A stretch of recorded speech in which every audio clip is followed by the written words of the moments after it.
ഒരു യുഗം ഞാൻ തപസിരുന്നു ഒന്നു കാണുവാൻ, കഴിഞ്ഞ കാലം കൊഴിഞ്ഞ സുമം പൂത്തുവിടർന്നു.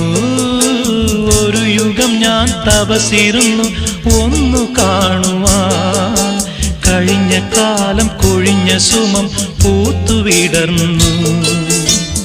മൂകമാമെൻ മനസ്സിൽ ഗാനമായി നീയുണർന്നു. മൂകമാമെൻ മനസ്സിൽ ഗാനമായി നീയുണർന്നു. ഹൃദയമൃദുല തന്ത്രിയേന്തി ദേവാമൃതം വൈശാഖ സന്ധ്യേ നിൻ ചുണ്ടിലെന്തേ അരുണ സഖിതൻ അധര കാന്തിയോ.